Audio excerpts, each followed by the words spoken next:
Hello, good morning everyone. Myself Sapna Katara, nursing tutor in Index Medical College. Today I discuss about this topic, wound healing. Introduction.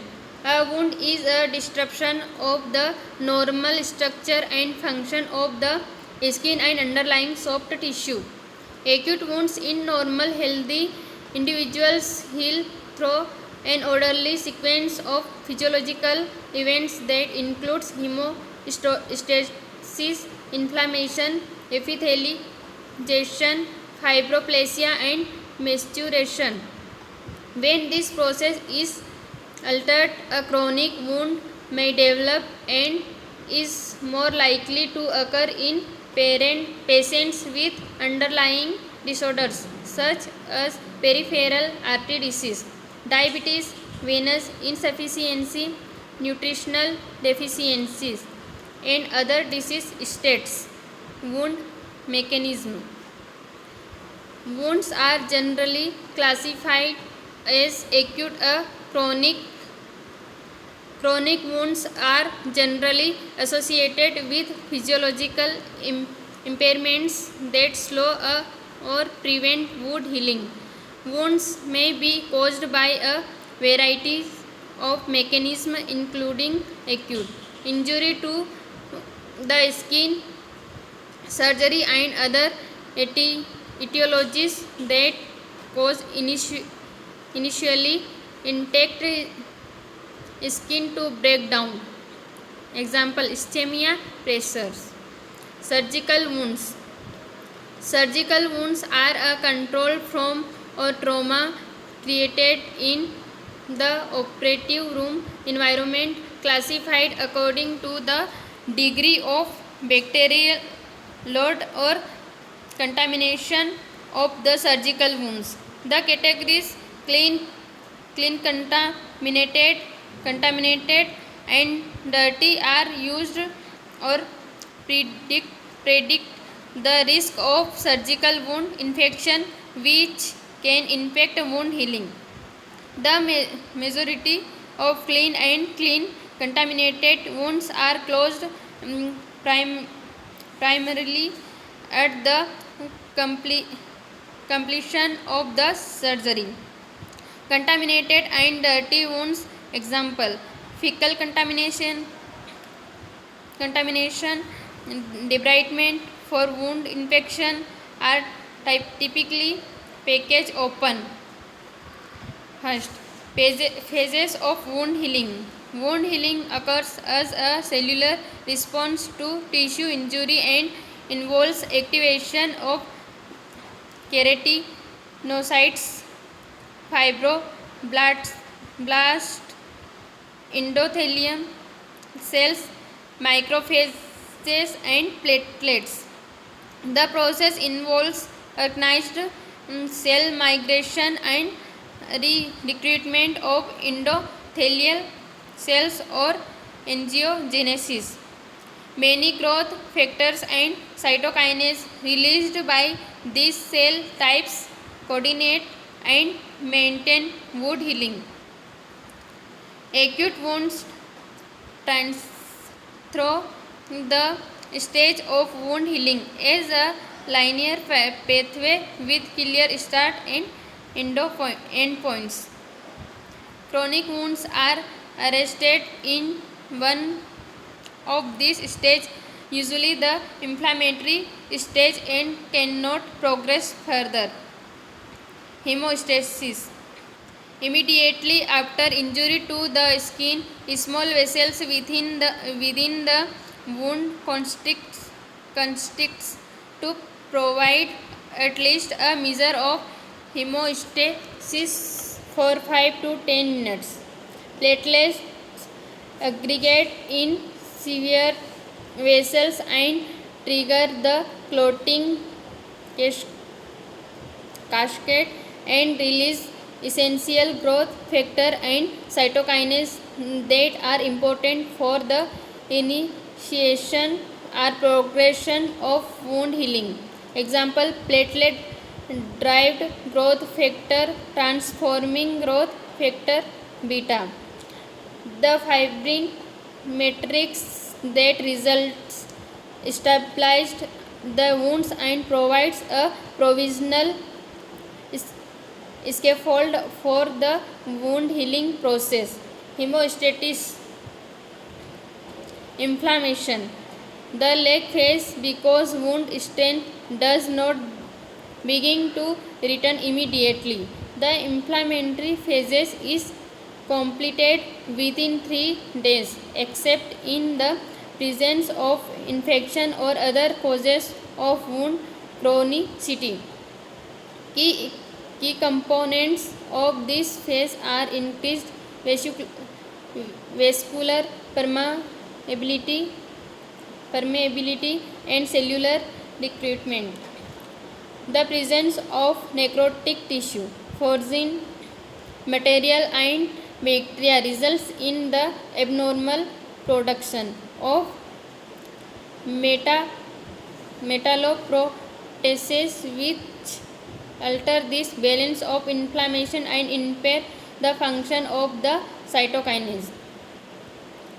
The healing progression of chronic wound usually becomes arrested in this inflammatory stage. Tissue injury, inflammation, chronic wound, stent inflammation, granulation and neogenesis, re-epithelialization, tissue remodeling. Epithelialization, also called migration, refers to basal cell proliferation and epithelial migration occurring in the fibrin bridgework inside a clot. It continues until individual cells are surrounded by cells of similar types. In a clean surgical wound, the epithelial cells migrate downward to meet deep in the dermis. Migration cases when the layer is rejuvenated. This is normally complicated within 48 hours of surgery. The superficial layer of epithelium creates a barrier to bacteria and other foreign bodies. However, it is very thin, easily traumatized, and gives little tensile strength. Epithelialization. Fibroplasia consists of fibroblast proliferation, accumulation of brown substance and collagen production. Fibroblasts are transformed from local mesenchymal cells, are usually present in the wound within 24 hours and predominant by the 10th post-operative day. They attach to the fibrin matrix of the clots, multiply and produce glycoprotein and mucopolysaccharides, which make a ground substance. Fibroblast procedure. Contractile proteins. They contractile cells which are designated myofibroblasts are present in the wound by the 5th day and have characteristic of smooth muscle cell with the ability to contract. Myofibroblastic cells are lost while apoptosis as repair resolve to from scar. In pathological fibrosis, myofibroblasts persist and are responsible for fibrosis, while increased matrix synthesis and for contraction. The exuberant scarring may impede normal organ functions, or in the case of skin, results in keloid. Fibroblasts also synthesize collagen, the primary structure protein of the body. Collagen production begin on the second post-operative day, when it is secreted as an amorphous gel devoid of strength. Maximum collagen production does not begin until day 5 and continues for at least 6 weeks.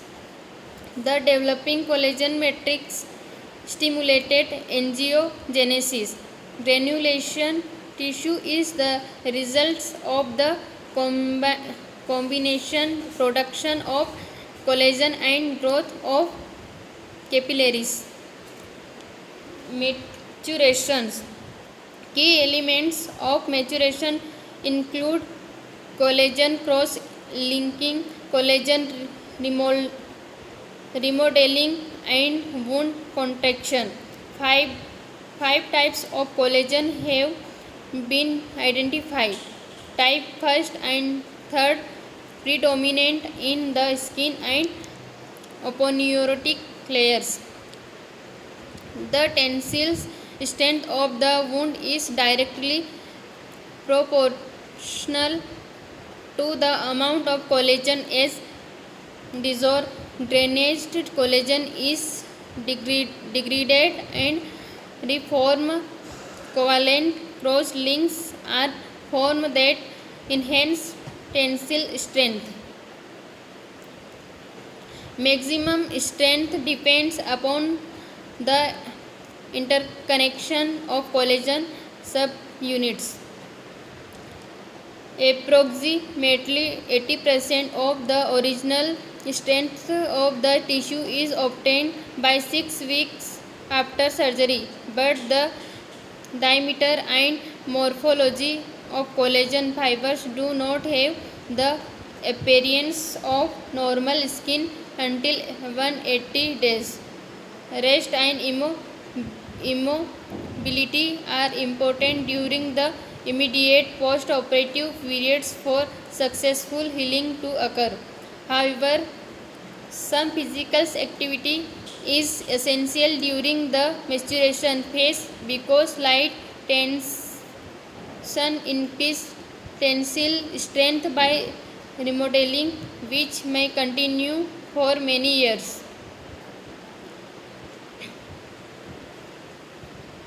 Tensile strength. The tensile strength of a wound, a measurement of its load capacity per unit area. But bursting strength of a wound is the force required to break a wound regardless of its dimension. It varies with skin thickness. Peak tensile strength of a wound occurs approximately 60 days after injury. A healed wound only reaches approximately 80% of the tensile strength of unwound skin. Impaired wound healing. There is usually not a single primary factor that contributes to impaired wound healing. There are multiple smaller contributing issues that can disrupt the process. As examples, local tissue ischemia and neuropathy can impair chemotaxis during the hemostasis and inflammatory stage. Tissue necrosis and infection alter the balance of inflammation and compete for oxygen. Uncontrolled periwound edema and wound instability disturb myofibroblast activity and collagen infection and cross-linking. Risk factor for non-healing. Chronic wounds affect a substantial proportion of the population and contribute to a significant burden in the hospital setting. Certain patients are a risk for development of a non-healing wound such as impaired arterial or venous circulation, immunocompromised states, the elderly, diabetes, and any patient with neuropathy or spinal cord injury. The most common non-healing wounds affecting the lower extremities are associated with peripheral artery disease, diabetes, and chronic venous insufficiency. Peripheral artery disease. Severe peripheral artery disease with multi-level arterial obstruction decreases arterial blood flow and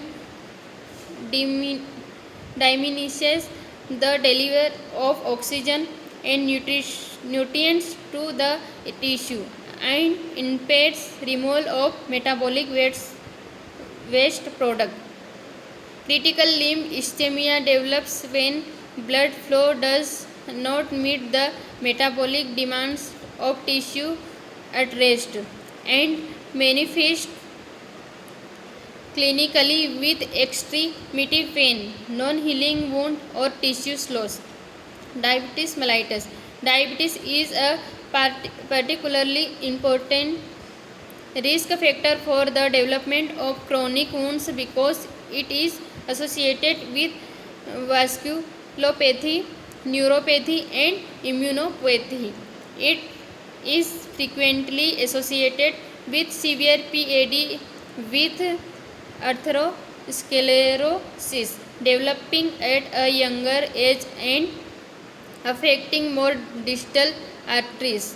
PAD in combination with diabetic neuropathy contribute to higher rates of non-healing ulcer and limb loss in diabetic patient compared with non-diabetic patient.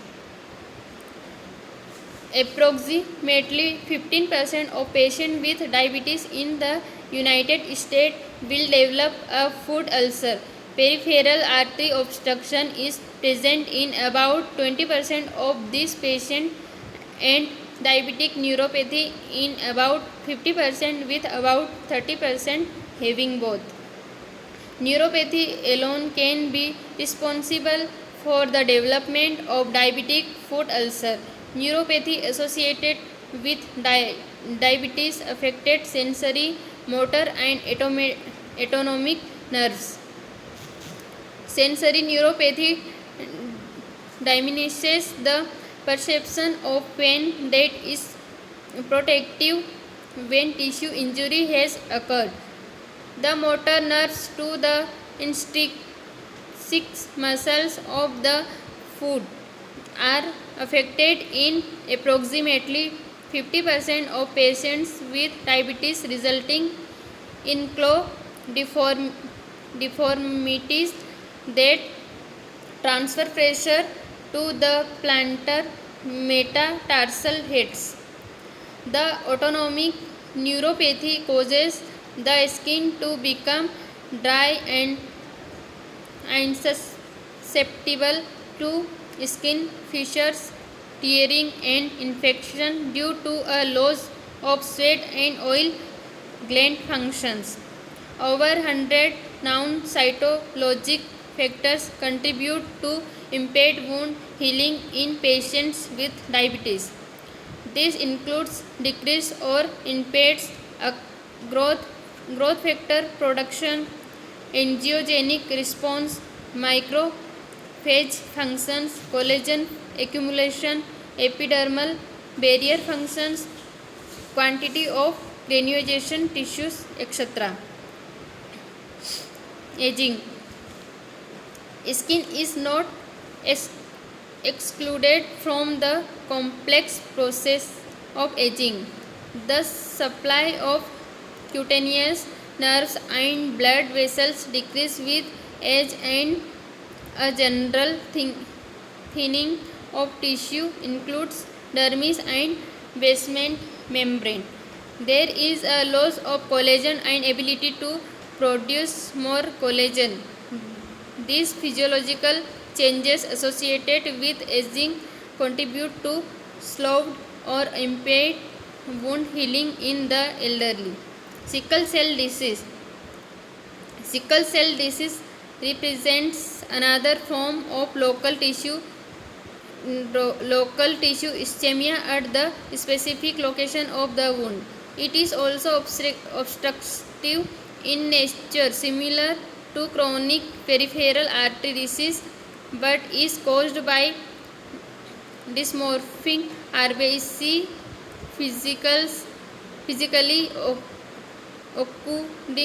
occluding small vessels, usually of the lower extremities. The location and appearance of sickle cell wounds may be similar to ischemic and venous ulceration.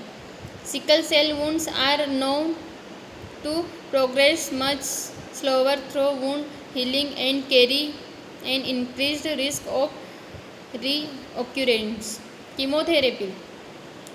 The administration of chemotherapy may have a determined effect on wound healing, specifically through its effects on vascular endothelial growth factor. VEGF is an important factor contributing to angiogenesis during the early stage of wound healing, but may also be an important regulator in malignancy and thus is a target of cancer therapy. Similar to these effects, any patients on immunosuppressive therapy is at an increased risk for the development of chronic wounds and wound infection.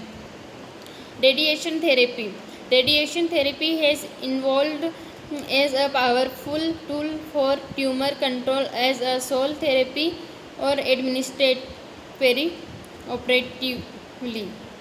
More than 50% of cancer patients receive some form or radiation treatment, and despite improvements in radiation techniques, radiation include injury still contributes to poor wound healing.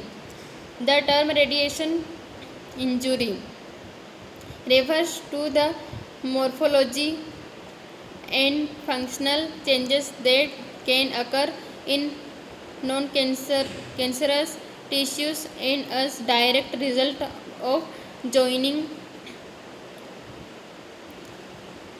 ionizing radiation, and may include apoptosis with low doses of radiation or outright tissue necrosis with higher doses of radiation. Radiation therapy. Irradiated skin in the chronic stage is thin, hypovascular, extremely painful, and easily injured by slight trauma or infection. Skin ulcers due to radiation injury are more commonly delayed in presentation and are due to ischemic tissue changes. Characteristic feature of delayed radiation injury include an eccentric myoinchimal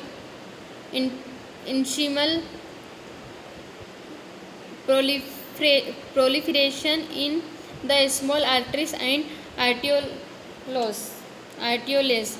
These ulcers heal very slowly and may persist for severe years.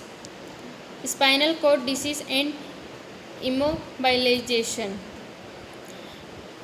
Patients undergoing periods of prolonged Mobilization, particularly those with spinal cord disease, are at an increased risk for the development of chronic wounds.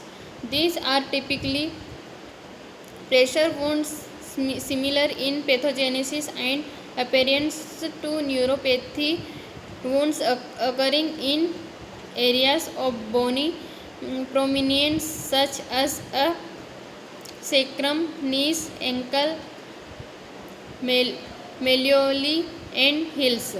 Malnutrition. Nutrition is an important component of wound healing. Severe studies have indicated that nutrient deficiency are more prevalent and causes delayed healing in patients with wounds. The exact role for nutrition and nutritional supplementation in the management of wounds remains uncertain.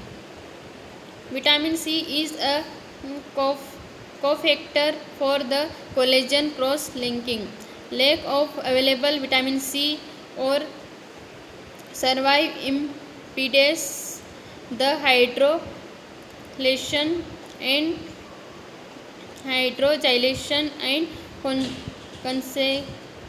the collagen fails to aggregate into fibers. Vitamin A potentiates epithelial repair and collagen synthesis by enhancing inflammatory reactions, particularly macrophage availability. Minerals also may affect healing. Zinc deficiency reduce the rate of epithelialization and retards cellular proliferation and collagen synthesis. Infection. The presence of infection impairs severe steps of the wound healing process. Bacteria produce inflammatory mediators that inhibit the inflammatory phase of wound healing and prevent epithelialization. Negative pressure wound therapy, also called vacuum assist wound closures, refers to wound dressing system that continuously or intermittently applies subatmospheric pressure to the surface of a wound. NPVT, negative pressure wound therapy, has dramatically changed the surgical approach and time to heal a wide variety of complex and difficult wounds. Negative pressure wound therapy exerts its effects through direct and indirect effects of subatmospheric pressure. These effects include stabilization of the wound environments, increased blood flow, and deformation of the wound. Deformation is a powerful stimulus for cellular process that stimulate granulation tissue and ulcerated wound healing.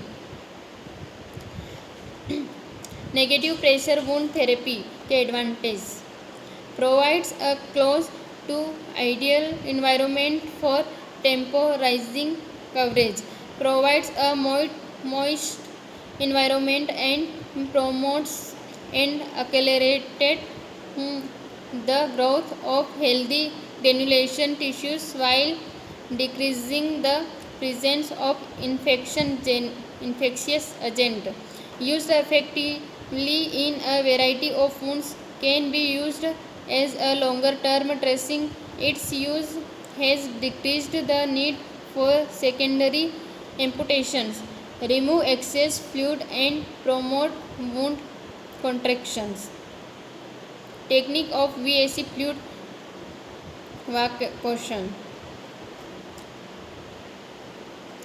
Contraindication: exposed vital structures, ongoing infections, devitalized tissue, malignant tissue, fragile skin, adhesive allergy, ischemic wounds. Accelerating the rate of healing.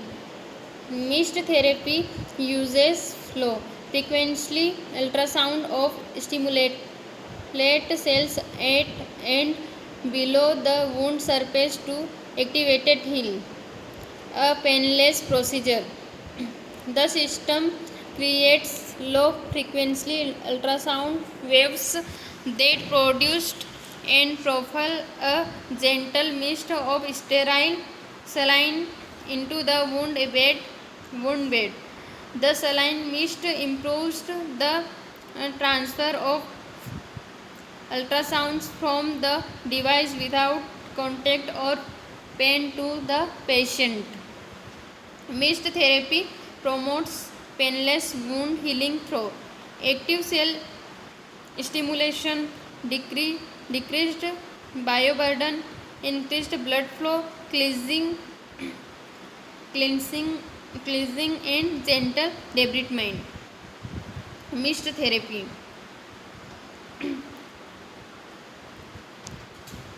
Key findings: wound reduction was achieved in 72% of patients using mist therapy, vs 46% of wounds treated using standard of care alone. Wound closure achieved in 70% of all wounds treated with mist therapy as compared to 20% of wounds treated with SOC alone. 50% of wounds treated with thrice weeks mist therapy healed over a mean of 147 days. Just 32% of wounds treated with SOC alone healed over a mean 134 days. Summary: a wound is a disruption of the normal structure and function of the epidermis. Wound may be caused by a variety of mechanisms, including acute injury, surgery, or other factors. There is no specific time frame that distinguishes between acute and chronic wounds. Chronic wounds are associated with physiological that impede the wound healing process. After hemostasis has been achieved, acute wound normally heal in an orderly and efficient manner, characterized for but overlapping phases: inflammation, epithelialization, fibroplasia, and maturation. Many disease states alter the process of wound healing, the most common of which are PAD, diabetes mellitus, and chronic venous disease. Vacuum assisted closure is an adjunctive therapy used in the management of open wound that applies subatmospheric pressure to the wound surface. Thank you.